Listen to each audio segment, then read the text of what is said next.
So we're in James chapter 4 this morning. Let's go ahead and turn there with me. James chapter 4, we're going to be down to verses 13, going into chapter 5, all the way down to verse 6.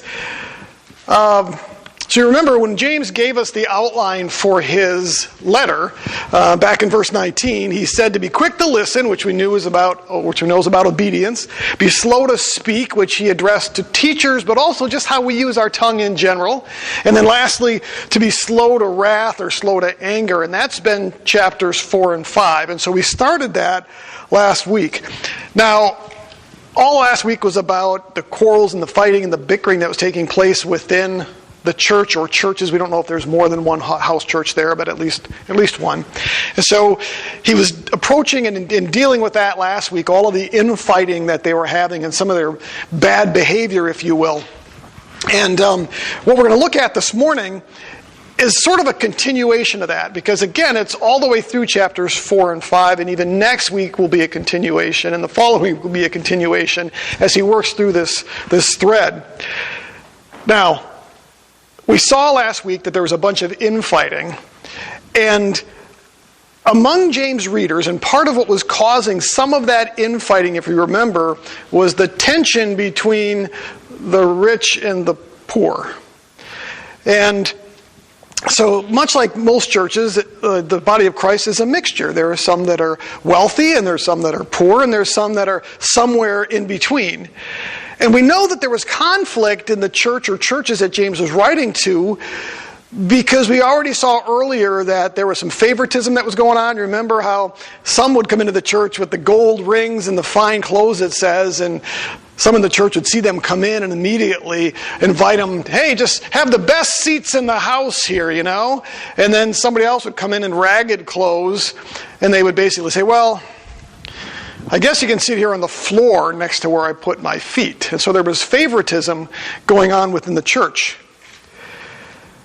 He also has to address the rich and how they're treating the poor, and we're going to see some of that today. And so we know that there was tension there, some abuse that was taking place between the wealthy and the not so wealthy. So there's bad behavior going on, essentially.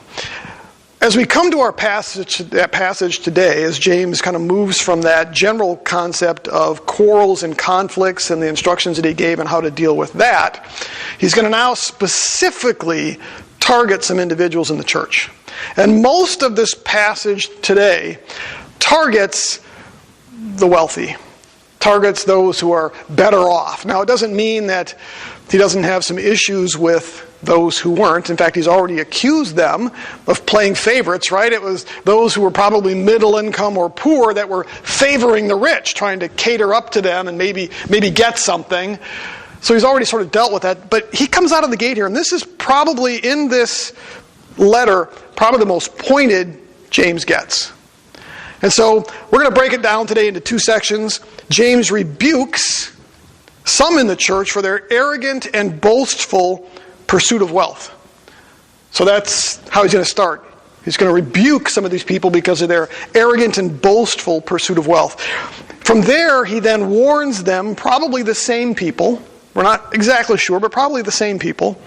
He warns them of the judgment that they would face because of how they acquired their wealth. So those are the two basic sections we're going to look at today.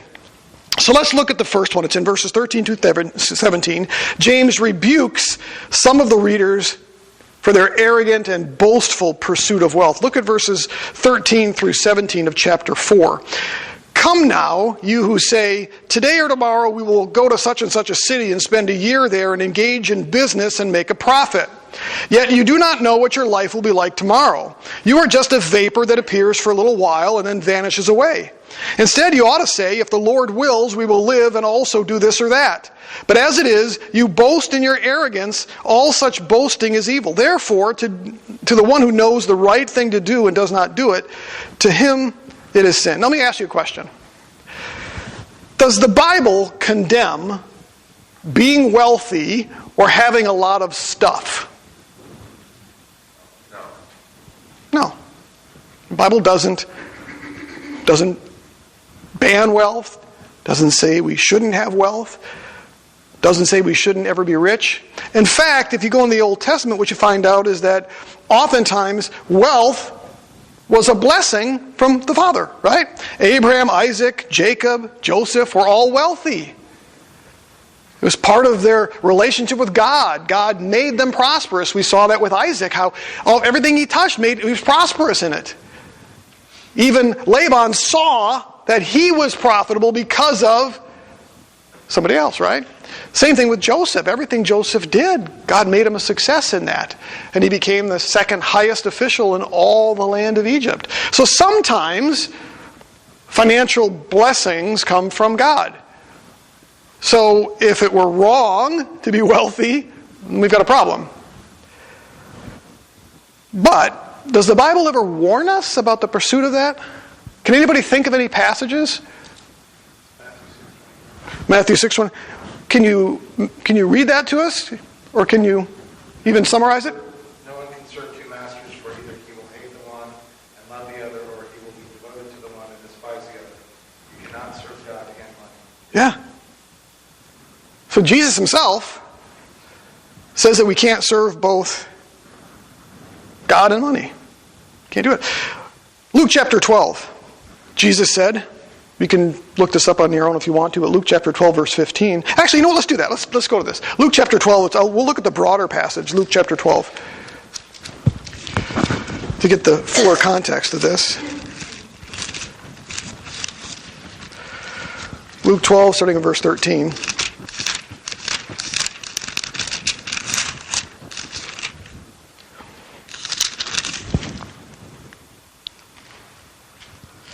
Someone in the crowd said to him, "Teacher, tell my brother to divide the family inheritance with me." In other words, I need to get what's coming to me. But he said to him, "Man, who appointed me judge or arbitrator over you?" Then he said, "Beware and be on your guard against every form of greed. For not even when one has an abundance does his life consist of his possessions." And he told him a parable saying, the land of a rich man was very productive. And he began reasoning to himself, saying, "What shall I do since I have no place to store my crops?" Then he said, "This is what I will do. I will tear down my barns and build larger ones, and there I will store all my grain and my goods. And I will say to my soul, Soul, you have many goods laid up for many years to come. Take your ease, eat, drink, and be merry." But God said to him, "You fool, this very night your soul is required of you, and now who will own what you have prepared? So is a man who stores up treasure for himself and is not rich toward God." And he said to his disciples, "For this reason I say to you, do not worry about your life or what you will eat, nor your body as to what you will put on. For life is more than food, and the body more than clothing. Consider the ravens, for they neither sow nor reap. They have no storehouses nor barn, and yet God feeds them. How much more valuable are you than the birds?" So basically, Jesus warns here about greed. Now, is it wrong for this man to desire that he receive part of the inheritance that culturally should have come to him? Jesus doesn't condemn that itself. What he condemns is this man that comes to him and says, "Hey, Jesus, you better make sure that I get what's coming to me." And Jesus understood what was in this man's heart. This man is storing up treasures in heaven. That's where his focus was. Focus is on getting what belongs to me. You know, Amy and I, Amy's mom still around, my mom is still around. Is there some hope that when they pass on, there's something left that they might be able to pass on to their children? Well, of course. There's always that hope. I hope that someday when we die, we'll be able to pass something along to our children. So that's not wrong, but the pursuit, especially when it's a form of greed. I know people whose families have been destroyed because when their parents die, the bickering and the fighting among the children over what they get out of that inheritance and what they deserve. And we've always told my mom, and I think Connie would understand this too, we're like, you know what, if you guys just are dead broke and leave us with nothing, we're okay with that. That's your money, you use it. We didn't earn that. It doesn't belong to us. That'll tear families apart when that happens. We've got a situation right now where a friend of my mom's, one of her closest friends, When her husband died, my dad's best friend, her daughter convinced her to sell everything and to move to Eau Claire, Wisconsin. They bought this big house. They put her in this big house. They started charging her, I think it was around $2,000 for rent in Eau Claire, Wisconsin. And they've controlled her finances and manipulated her finances, and we're now concerned that they've been taking advantage of that. They really bought the house so that they might have an investment, and now she's paying for that house for them, and it gives them a place to store all their toys. And it's just created some real problems within that family and the mother-daughter relationship and everything else. Greed. So Jesus condemns that. So while the Bible doesn't condemn wealth, it certainly condemns greed and the pursuit of wealth, as Matt has pointed out here through Jesus. You can't serve both God and money. There's just no way to do it. You're going to love one and hate the other. That's what Jesus said. 1 Timothy chapter 6, verse 9 and 10, Paul wrote, "Those who want to get rich fall into temptation and a snare and many foolish and harmful desires, which plunge men into ruin and destruction. For the love of money is a root of all sorts of evil. And some, by longing for it, have wandered away from the faith and pierced themselves with many griefs." Man, we could spend a day on that alone, couldn't we? Essentially, if you want to get rich, if that's your pursuit, there's snares, temptations, harmful desires. It'll plunge you into ruin and destruction. It may cause you to wander away from the faith. May pierce yourself with many griefs. I mean, Paul's pretty clear there. So we know what the Bible says, right? Some of James' readers weren't heeding the warnings that we just read. Look back again at verse 13. He starts off, "Come now, you who say, 'Today or tomorrow we will go to such and such a city and spend a year there and engage in business and make a profit.'" Now, there's obviously nothing wrong with making a profit. In fact, Proverbs chapter 21 says, verse 5 says, "The plans of the diligent lead surely to profit." That's an encouragement. If you're diligent, it can lead to a profit. But everyone who is hasty comes surely to poverty. The Old Testament encouraged good, hard work as a way of generating a profit, making money, caring for your family, building an estate. So what we see here, the problem isn't that they were making plans here. If this were simply the rich saying, "Okay, we got to figure this out. Let's get together, guys. Let's talk about how we're going to make our next, profit. Maybe we'll start a business here." That's not what they're doing. If we just had verse 13 all by itself, we might think that. But look at what it says when you move on. "Yet you do not know what your life will be like tomorrow. You are just a vapor that appears for a little while and then vanishes away." They were thinking they're going to be around forever. They didn't realize that life is fragile.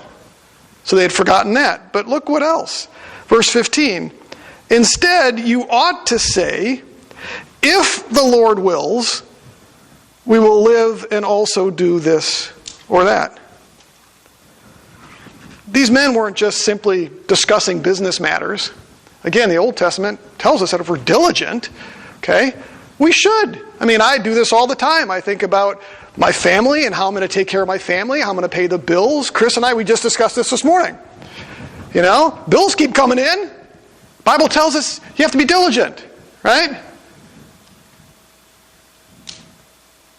That's not what they were doing. They had forgotten. They were somewhat...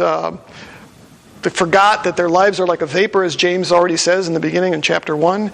But what else did they forget here? Look back again at verse 15. What did they choose to exclude from their plans? Or who did they choose to exclude from their plans? What? Yeah. You ought to instead say, "If the Lord wills, we will live and also do this or that." Earlier, James in chapter 1, verse 9 said that the rich were to humble themselves or to glory in their humble position instead of glorying in their wealth, their high position. Notice that what he does in verse 16 is he gives us a picture as to what they were actually doing. This was not just business planning. Notice he says in verse 16, "But as it is, you boast in your arrogance, and all such boasting is evil." So that colors what happens in verse 13. These men weren't just getting together and saying, "Hey guys, let's see if we can come up with some business plans."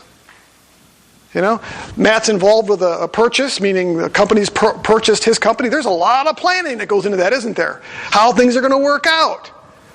That's okay. It should be that way. If you don't do that, you're going to fail miserably. But it tells us here that they weren't just doing that. They were boasting. So when you reread verse 13, this is probably them boasting to others in the church. "Hey, we're going to go to this city or that city. We're going to make all this money and look at us." They were boasting, he says, in their arrogance. Have you ever known anybody that's that way? Always talking about the money they're making, always talking about the success of the business, always. It's a form of bragging. It's a form of boasting. And James says it's arrogance. He even calls it evil. Tells them, your life's like a vapor. It could be gone tomorrow. Isn't that what Jesus said when we read the passage earlier in Luke? He's like, you don't realize your life's a vapor. You could be gone tomorrow. In fact, the book of Ecclesiastes, there's a statement in there where he basically says, hey, life is vain because you build all this stuff up and you die and some dude who didn't work for it gets your stuff. Oh, that is vanity, isn't it? Spend your whole life building this massive wealth, and it goes to some guy who just didn't do anything to deserve it. Because that's the way life is, right? And so that's what James is doing here. Their plans should have focused on what God wanted. In fact, that's actually what's being implied here. It isn't just that they forgot God, it's that they were not seeking. When you hear this phrase, if the Lord wills, we will do this or that, we can interpret that one of two ways. One is, God, I've got all these big plans, I want to do all this stuff, and if it's your will that that happens, then great. That's one way to interpret that. I don't think that's wrong to interpret it that way. But another way to understand this is to say, Lord, what do you want me to do? And to start with that. Not, here's my plans, Lord, and I'll do that if you want that. The other is starting from not my plans, but what are your plans, Lord? If it's your will, what would we do? What should we do? What do you want me to do? Now again, I think both of those are valid, because I think God gives us gifts and abilities and skills, and certainly He uses those things, and we should ask. We should say, Lord, this is what I'm thinking. This is what I'd like to do, but I want to know if it's your will that I do that. I think that's appropriate. But that's not really where it should end, because we should be also asking the question, Lord, what do you want from me? Because maybe it has nothing to do with my will. Have any of you ever been in a position like that before, where you thought about doing something or you wanted to do something, and then you ultimately discovered that was not His plan at all? Yeah. But if we don't ask the question. And so I think James has more in mind there. I think he has that second one probably in mind. If the Lord wills, that's what you ought to ask. If the Lord wants this, that's what we'll do. Verse 17, he says, therefore, to one who knows the right thing to do and does not do it, to him it is sin. That's a summary statement. What would be the right thing to do in this context, verse 17? Since it follows right on the heels of, if the Lord wills, I think what he's saying is, you know the right thing to do. You ought to be asking the Lord. You ought to be looking for the Lord. You ought to be seeking the Lord's will, not your own. That's the right thing to do. And if you don't do that, he calls it sin. Does that sting a little bit? We always think of sin as when we do something wrong, it's sin, right? But the Bible also makes it really clear that not to do the right thing can also be sin. So not acting can be sin as well. Sometimes we refer to that as a sin of omission. There's a sin of commission. You committed a sin, but then when you don't do what you should do, that's a sin of omission. You've omitted it. And so when we look at these individuals, they had forgotten, again, another Old Testament principle. I love this because so much of what James does here, remember, he's a Jew, and he's writing to Jewish people, Hebrews. And so much of the concepts that he's talking about here, that he's highlighting, come directly out of the Old Testament. In fact, Proverbs, I'll read these, 16 verse 9, the mind of a man plans his ways, but what? The Lord does what? Directs his steps. Proverbs 19:21, many plans are in a man's heart, but the counsel of the Lord is what stands. That's an Old Testament principle. You can make plans, you can have your hearts, or you can have your desires and that, but ultimately it comes down to God is going to accomplish what God wants, and we need to keep that in mind. So they made their plans. Would have been nothing wrong with just making those plans, but they were boasting about them. They were arrogant and proud. They forgot to include God in those plans. They weren't apparently seeking what God wanted, but rather they were seeking and pursuing wealth. And we've already seen how the Lord condemns that. In fact, our takeaway, I think, for this is that Jesus told us not to store up treasures on earth, did he not? He said, don't store up treasures on earth, store up treasures in heaven. Turn to Matthew chapter 6. Matthew chapter 6.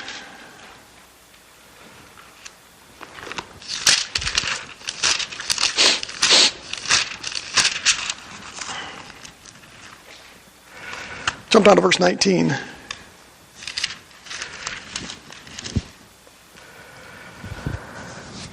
Jesus said, do not store up for yourselves treasures on earth where moth and rust destroy. James is going to use that analogy in a minute.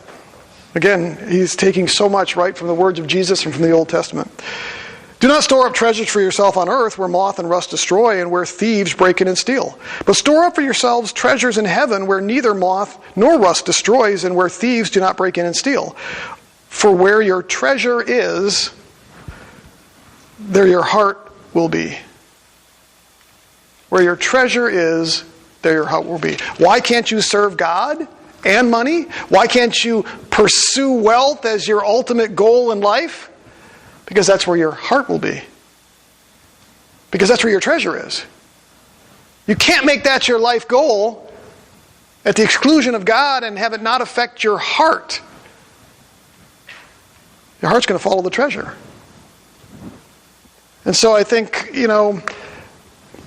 maybe you don't fall into this category. Maybe you're not out there boasting about how much you're worth or what you've made. But is there an element of, I still pursue that?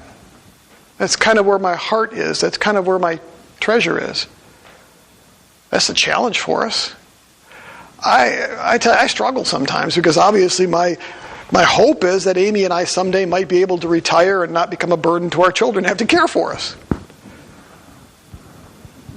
But there's a desire sometimes to want to have enough to where we can do some things and travel all over the place and have some nice things too. And again, not necessarily wrong, but sometimes that preoccupies my heart.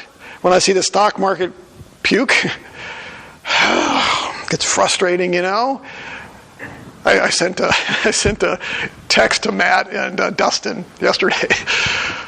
A death by 1,000 cuts. You know what that is? Sometimes you want one really big cut because then it's done, but then you can have the death by 1,000 little cuts, and that seems to be worse sometimes. So I was just sharing with them. I'm like, the number of things that have broken around my house that have cost me money in the last month alone. We've had a microwave tray that we were heating something up and heard this bang, and we looked in the microwave tray, the glass had split right in half. And I'm like, so go online, okay, drop $80 on that, and then we had, Amy broke her glasses, and I was like, we got to do that now, and then the water in the bathroom before we left for Christmas leaked. And cost us $300 and some odd bucks to get a plumber out there that morning to do it. So I'm like, really? You got to do that? And then the van door's now acting up. We're like, we got to put money into that. Well, yesterday my snowblower gave up the ghost. So I had to drop $1,000 on getting a new snowblower. After I spent $50 on a new carburetor that didn't fix it, that I now can't return. And in my head I'm going, you know what, Lord, I'm going to get, this is like death by 1,000 financial cuts, And I just had to stop and go, what's that? You forgot about the front door. Oh, and the front door, when Kimberly was leaving right after Christmas, she walked out, the wind caught the front door and literally destroyed the plunger. So I had to go online, and I think that was another $80 or $90 to get that, And so I look at it plus there was the washing machine that about a month ago here, just the beginning of that, broke, and we ended up having that fixed for $300. And so I'm starting to go, I'm adding up all this, I'm looking at like $200 or $2,500 for all this in the last month alone, and I'm going, Lord, I'm going to go broke. It just consumes our heart, doesn't it? I got nothing to worry about. God's provided the funds to take care of us as a family. We work for a living, But it's interesting how those little things just consume us, right? And that's where your heart is now. Well, Jesus already said, well, don't worry about it. We'll take care of it. And so yesterday, as I was thinking through some of this stuff, I'm like, it's interesting because I think mankind might be the only species, if you will, God's only creation, that has to really work to provide. The rest of the animal kingdom, they forage for food, but they don't go out and plant gardens. When was the last time you saw a squirrel in your backyard have to plant a nut garden? But they don't harvest. It's just sort of like they go out and they do that, right? But it's not like they're out there and you go, that's the squirrel's little plot of land out there, and I see him out there with a little toe thing, It doesn't happen that way, right? The deer in Worthington, they come in to eat your stuff rather than their own, right? But it consumes our heart sometimes with that. And so James, as he's looking at what's happening in their church, there were some individuals in his church that were consumed, if you will, with their profit, with wealth. And they had forgotten that their lives are like a vapor. They had forgotten what Jesus had taught. They'd forgotten what the Old Testament taught about wealth and the pursuit of wealth and the dangers and the entrapment of wealth. They forgot to include God in those plans. But even beyond that, it doesn't sound like they were seeking God's will for their lives. Maybe some of them were, God, well, okay, this is what I really want to do. Can I get your blessing on this, And so that's the first challenge we see from this passage, is that pursuit can destroy us. Jesus has told us that's where our heart will be if that's what we do. Paul has told Timothy, this is going to destroy us if that's our pursuit. It's a form of greed is all it is. So again, not wrong to desire to make money and to build a business or to have a profit and to be able to save for retirement if you can, or to enjoy some nice things. The Bible doesn't condemn that. But it does condemn the pursuit of that, the pursuit if it involves greed. We refer to that sometimes as an idol of the heart. You worship that. So that's the challenge. Now, from there he goes on and he's going to get even a little bit more pointed than what he was there. And it appears that he's probably referring to the same individuals. Those that he addressed here in verse 13 through 17, it's possible they could have been middle income, if you want to call it that were doing this. Most likely the wealthy. But I can't say that absolutely for sure. It was definitely people who were greedy and were pursuing that. But now in chapter 5, he comes right out and tells us who he's going to address, because he calls them the rich. So again, I think it's probably the same group of people, but can't absolutely guarantee that. But here, he warns them of the judgment that they would face for how they acquire that wealth. James' readers, again, were Hebrews. James was a Hebrew, a Jew. They should have been aware of what the Old Testament said about profit made through wicked means. When we were raising the kids, what we used to love to do is and I know, I always say, don't eat your meals in front of the TV as a family, just sit in the kitchen, whatever it is, right? Well, we decided, no, we're gonna sit in the family room, we're gonna watch TV as we ate together, but we would buy older TV series. And so Gilligan's Island and some of those, kids fell in love with Gomer Pyle. And one of my favorite lines from Gomer Pyle was this phrase when he would say, "That's ill-gotten gains." I'm like, ill-gotten gains? But he said it on multiple shows. Ill-gotten gains, and that was just wrong. And so when Gomer Pyle would see somebody acquiring something through improper means, he would call it out as ill-gotten gains. And stupid me, I didn't realize that did come right out of the Scriptures. And there were things, you could see with it, it wasn't a Christian series, but you could see that they tried to portray Gomer Pyle as a religious individual to some degree, and having a moral fabric to him. And so what's interesting is that comes right out of the Scriptures. In fact, if you've got a King James, it'll probably say it. I think the NASB does as well. But turn to Proverbs chapter 10, verse 2. Proverbs chapter 10, verse 2.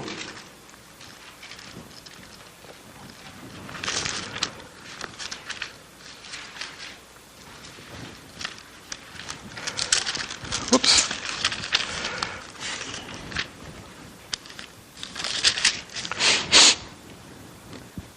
Yeah, it does right here in my NASB. Ill-gotten gains do not profit, but righteousness delivers from death. Ill-gotten gains. Essentially, that refers to things that are acquired through inappropriate measures, bad behavior. Look at Proverbs 13:11. Proverbs 13:11.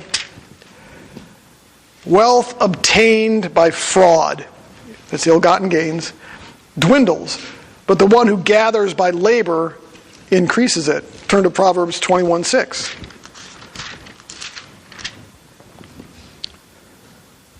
The acquisition of treasures by a lying tongue is a fleeting vapor, the pursuit of death.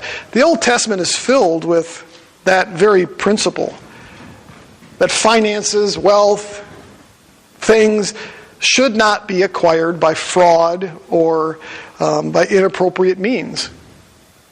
Condemns it. So you would think that James' readers, being Jews, would have understood that. But instead, James has to issue a warning to them. So he does this by he starts by giving them a warning, and then he kind of levels 3 charges against them, which tells us what they were doing. That warning comes in verses 1 through 3. Look at that. "Come now, you rich, weep and howl for your miseries which are coming upon you. Your riches have rotted, and your garments have become moth-eaten. Your gold and your silver have rusted, and their rust will be a witness against you and will consume your flesh like fire. It is in these last days that you have stored up your treasure." So what's the warning there? Look at how he starts out. Weep and howl. The words that he used there describe this loud, bitter, and desperate wailing, much like you would see at a funeral or a wake. The word miseries there refers to a wretched state. I think the Septuagint translates it as destruction. So he starts out with this pretty staunch warning. Weep, howl for your miseries which are coming upon you, your destruction which is coming upon you. And you notice that he ultimately talks about where that's going to occur. We'll get to that in a second. Notice he says that their riches have become worthless. Remember what he said back in chapter 2, verse 2? Chapter 2, verse 2. "If a man comes into your assembly with gold ring and dressed in fine clothing," so these men would come in with their gold on their fingers and their really fancy clothes, they would come into church. And look at what he says here. "Your gold and your silver have rusted, and their rust will be a witness against you, and they will consume your flesh like fire." But notice he says up in verse 2, "The riches have rotted, and your garments have become moth-eaten." I think James maybe had those people in mind that come in with the rings on their fingers. Like, look at that ring on your finger there. That's going to turn to rust. Now we know gold doesn't rust, but we get the point, right? He says those fancy fine clothes you're wearing, those are going to become moth-eaten. So he kind of turns this on its head. He has these people in mind. He says ultimately that these things would witness, verse 3, against you. We all know what that means, don't we? You know what a witness is? It's the evidence against you for something. He says that they would consume their flesh like fire in the last days. Now, last days there, I believe, is obviously a reference to what happens in the future here. Revelation chapter 20, go ahead and turn there with me. Revelation chapter 20. Look at verse 11 through 15. We call this the Great White Throne Judgment. Happens after the 1,000-year reign is done with Christ, before we ultimately enter into eternity. There's this event that takes place where every living human being will have to stand before Christ. And look what happens. Then I saw a great white throne and him who sat on it, that's Christ, and whose presence earth and heaven fled away, and no place was found for them. And I saw the dead, the great and the small, standing before the throne, and books were opened, and another book was opened, which is the book of life. And the dead were judged from the things which were written in the books, according to their deeds. The sea gave up the dead which were in it, and death and Hades gave up the dead which were in them, and they were judged, every one of them according to their deeds. Then death and Hades were thrown into the lake of fire. This is the second death, the lake of fire. And anyone's name was not found written in the book of life. He was thrown into the lake of fire. That's the final judgment. That's what James has in mind. And he basically says, you rich, because of what you've done, should be fearful. You should mourn and weep and howl because of the misery, the destruction that you will face because of how you've earned your wealth. He's foreshadowing what would take place at the Great White Throne Judgment, I believe. And I think as they're standing there, the gold would be corroded, whatever. Their fine clothes will no longer be fine linen. It'll be moth-eaten, torn and tattered. And that'll be all the evidence that God needs to condemn them. That's the evidence of their deeds. It's right there in front of them. So he gives a pretty staunch warning. You notice the irony that James uses there? They were storing up treasures, but ultimately the only treasures that they'll have are the misery and the judgment that they face. James is using some irony here in describing what's taking place. So that's the warning. What are the charges against them? He gives us three things. Three things that they were guilty of. The first one is found in verse 4. Behold, the pay of the laborers who mowed your fields, and which has been withheld by you, cries out against you, and the outcry of those who did the harvesting has reached the ears of the Lord of the Sabbath. That's the phrase Lord of hosts. It's from the Old Testament. It's not Sabbath meaning Sunday. It's Sabaoth is the word for hosts there. So essentially, they were withholding the wages of their workers. They weren't paying them. Leviticus 19:13 says, you shall not oppress your neighbor nor rob him. The wages of a hired man are not to remain with you through the night until morning. In other words, pay him what you owe him.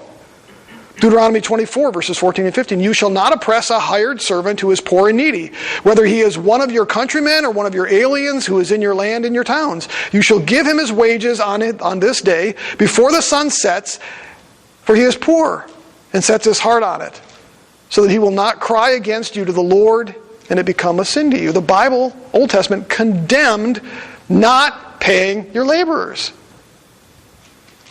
They should have known that. Again, these were Hebrews being written to by a Hebrew, surrounded by other Hebrews. They should have known the Old Testament. They should have known what it said. And yet here they are. James says, withholding the wages from those they had hired to do their work. That's the first accusation. The second accusation is they were living lives of self-indulgence. Look at the next indulgence. Look at the next verse. You have lived luxuriously on the earth and led a life of wanton pleasure. You have fattened your hearts in the day of slaughter. There's dozens. We'll get there in a second. The word luxurious means to live for pleasure. It's the word for licentiousness, to carouse. Wanton pleasure. What does that come to mind when you think of wanton pleasure? It's not wonton soup, by the way. Yeah, it comes from the idea of wanting, right? Excessive indulgence. in one's own desires. Excessive indulgence is another way to say that. Look at that word picture he used. You have fattened your hearts in the day of slaughter.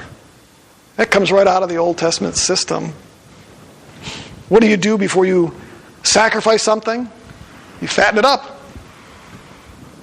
And they have fattened themselves up, made themselves, in many respects, a sacrifice in a bad way for the day of slaughter. Again, I think a reference to the Great White Throne Judgment. So not only did they withhold the wages of those who were working for them, but they were living these lives of self-indulgence, wanton pleasure. And again, James is not condemning here having a nice life. He's not condemning having luxury. Again, Bible doesn't condemn that. David and Solomon lived in luxury. But in this particular instance, the idea here that James is presenting is that's what their pursuit was, and that's how they were living. And they were living that way off the backs of the people who were working for them. Their luxury, their things, their wealth had come because they had ripped off the people that were working for them. The fraud, the lying, the deceit. The last thing they were guilty of, verse 6, you have condemned and put to death the righteous man. He does not resist you there. Righteous man likely is a reference to those laborers that he just talked about. It says they didn't even resist what the wealthy were doing to them. They didn't fight back. What do you make of the word murder there? That's the second time in this book that murder is mentioned. Some see that as purely symbolic. Do you think it's symbolic? The last place we saw that was in chapter 4, verse 2, where it says that they were bickering and fighting. It says, you lust and do not have, so you what? Commit murder. Here it says that they had condemned and put to death, murdered the righteous man. Now, can I be dogmatic about this? No, but I think he's talking there about murder. Or at least putting somebody to death. The Old Testament said that you were not allowed to withhold the wages from the poor man because he needed that money, the text says, to survive, to live. Back in Paul's day, or James' day, they didn't have the systems like we do. They couldn't go out and get food stamps. There wasn't Medicaid or Medicare. They had to rely on the church family to care for them. And right here in the church, those with the wealth were hoarding it for themselves, taking advantage of the poor. So I think by what he's actually hinting at here is condemning and putting to death. I think he's basically saying, because of what you're doing, some don't have what they need, and you're responsible for their death. So I take it in a literal sense here. Again, I can't be dogmatic about that. But either way, it's not good, is it? And so he accuses them of these three things here. Withholding wages, living these lives of luxury, and then condemning and putting to death those who worked for them, those who were righteous, those who did not resist. That's a pretty damning statement, isn't it? It's not a pretty picture. So what do we do with that? I think one of our takeaways for this is it's pretty clear that the Bible condemns taking advantage of others for our own benefit. That's clear in the Old Testament. That's clearly what James is saying here. He condemns those who were pursuing their wealth on the backs of others and not paying them what they had promised to pay them. Not paying them what they owed. I tell you, when I was reading through this, we had a roof repair done back in, I think it was October. The guy, and he came out immediately. It was a small company close to us. I never heard of him before, but it was a recommendation we had received. And he just came out. He took care of us right away. The ceiling above, it'd come through the ceiling in Katie's bedroom. And so I was waiting for an invoice to come from him. It was supposed to be like $500. We did it all through text, but didn't get the invoice. And so I kept waiting. I kept waiting for the invoice. I kept waiting for the invoice. And it just never came. And I think I mentioned it to Amy a little while back, like I still haven't got an invoice from that guy, and I meant to text him and say, hey, I never got the invoice, but somehow I thought I did, but apparently I didn't. So yesterday as I was just reviewing this, I came to that, and I'm kind of like, I don't think I ever paid the guy for fixing my roof. And one of the first thoughts in my head was, he didn't invoice me, he must not care all that much. And I felt this incredible amount of shame, thinking, oh, wait a minute, he did the work. I owe him for it. And it's possible he just overlooked it. But I can't use that as an excuse. So I texted him and said, hey, I don't remember ever getting an invoice. I don't see any payment ever made for you. So I think you need to invoice me so that I can pay for this. But what pushed me in that direction was going through this and going, I didn't pay the guy that worked for me. Now again, it was an innocent thing. I waited for the invoice to come. I would have paid it. I'd pay all my bills the day I get them. So I would have done that.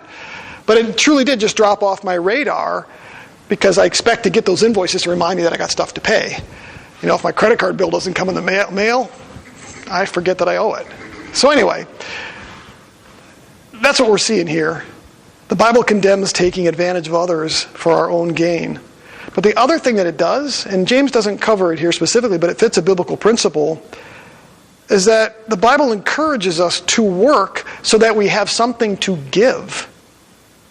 And that's something that we often forget. Ephesians chapter 4, verse 28. Why don't you turn there with me and we'll wrap it up with this. Ephesians chapter 4. Instead of our pursuit being working to build wealth for ourselves so that we can live a luxurious life, without considering what God wants for us, what God chooses for us, instead of pursuing that, what the Bible encourages us to do is to work so that we can have something to give. And that's exactly what Paul says here in Ephesians chapter 4. Starting in we'll read in verse 28. He who steals must steal no longer. And that would include simply taking advantage. What were these rich doing? They were stealing. That money was not theirs.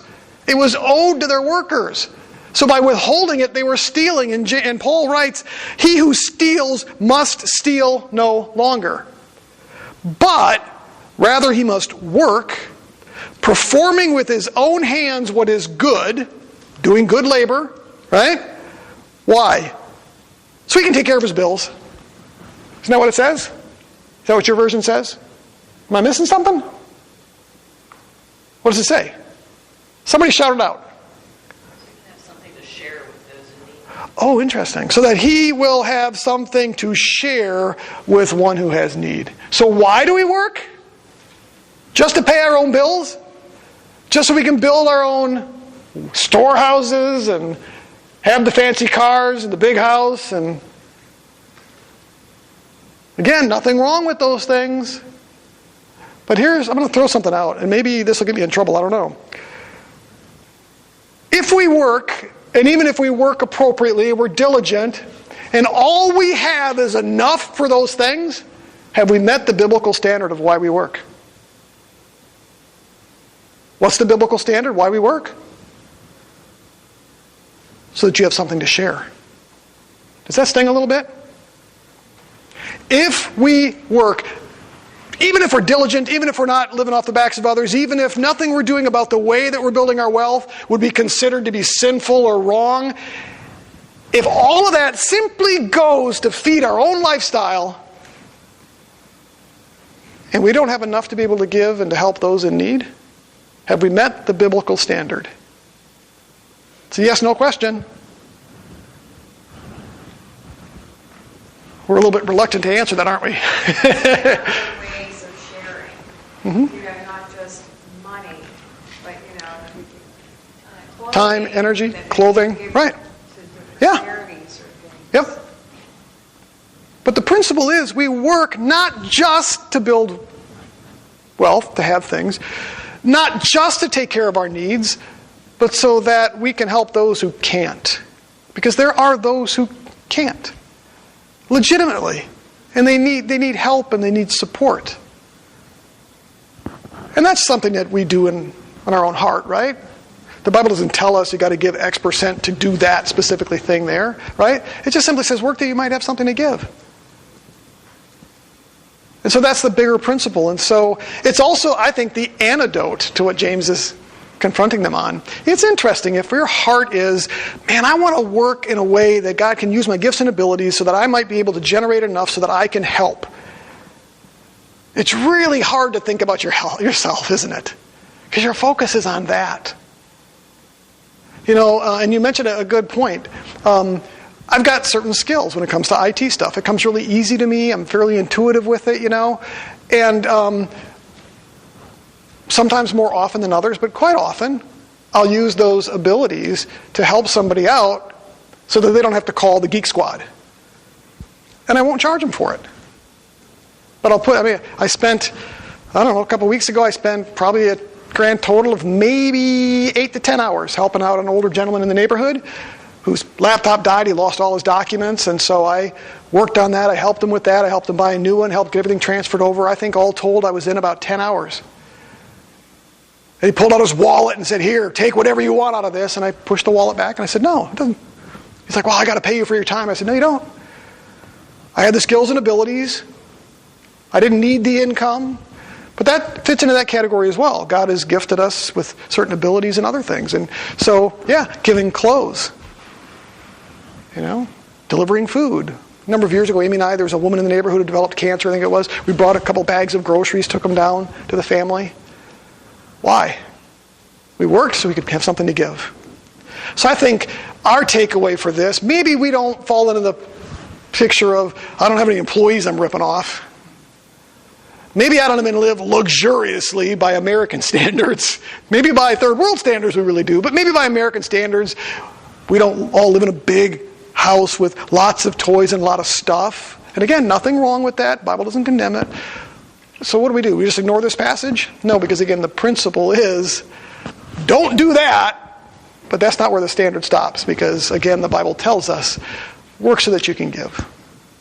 Amen?